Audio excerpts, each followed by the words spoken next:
If you're on your healing journey in whatever way, shape, or form that looks like, I want you to know about different angles that you're going to have to address things from if you actually want to heal on a really, really deep level. So I am a trauma and relationship therapist, and I freaking despise our Western mental health model. And I'm actually shifting from doing one-on-one sessions with people and giving them the tools so they can do it themselves. Because I really, this is a self-help type of thing that everyone needs to work through on their own, in their own way. You can get help along the way, but ultimately this is on you and up to you to heal yourself. Like, no one is going to come save you. So this is why I'm giving you these tools now. So there's many, many different angles of which you can view your healing from, and you need to be aware of what these angles are. There are some main ones that I want to bring your awareness to now, because we tend to like plateau in certain areas of our life. So we have the mental. So this is like challenging your thoughts and all stuff like that. But in the mental, there's also different levels to tap into of the mental. So we can take like cognitive behavioral therapy.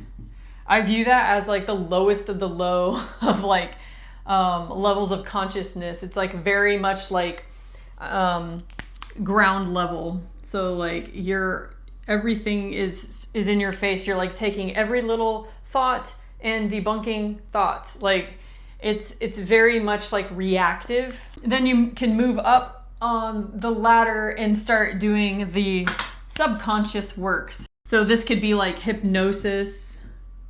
This could be IFS. This could be EMDR.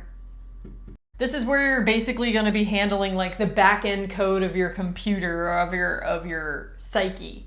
Then you're going to start working at like the metacognition or like the observer.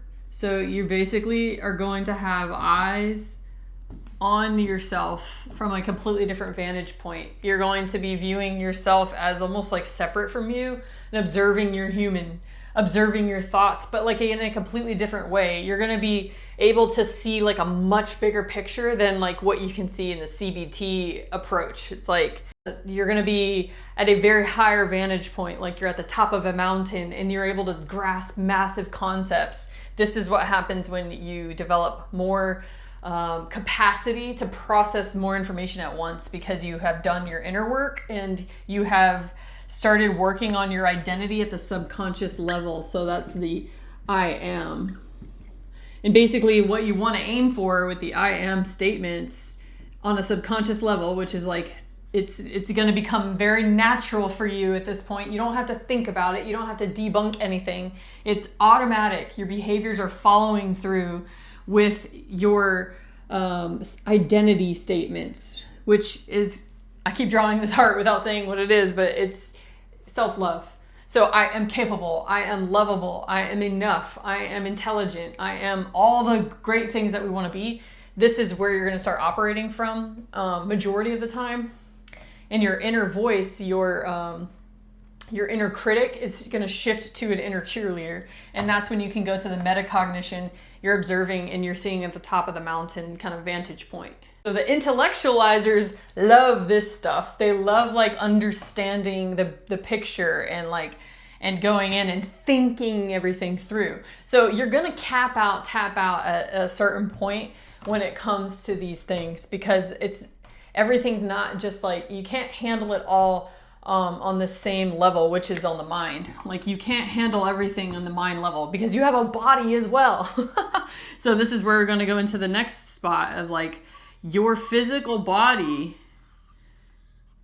is a part of your healing journey. This is where you start taking care of like your eating, your drinking. Are you consuming like the proper minerals? Are you properly hydrated? Are you going in and you're actually sitting with your body, which includes your emotions, and like feeling those through? And I'm drawing these little dots because this is like how trauma is stored in the body, which is really just a held emotional or energetic charge that you never used in certain circumstances, because your I am statements were not accurate. They weren't rooted in self-love. So you held that stuff in and you didn't express what you needed to at the time. So it gets stuck in your body. These things get stuck in certain locations in your body. And if built up over time, like the throat, you'll start seeing stuff like thyroid issues. If you have a lot of stuff bogged down in the chest, you might experience chest issues, lung issues. If you hold a lot of charge in your hand, you might start getting arthritis in your hands. All this stuff is interconnected, and this stuff is held as a charge in your body because you had messed up I am statements that were false. And so now you start working on your body. You can do this through physical movement. For example, yoga, weightlifting, being able to move weight off of your body or resistance. You're able to like push through resistance. That's an actual thing that you need to start building within your physical body. The yoga is more so like getting attuned to your physical body, slowing down, being mindful of your physical body, connecting with it as its own organism, because that's what your body is. It's made of the same elements as the earth.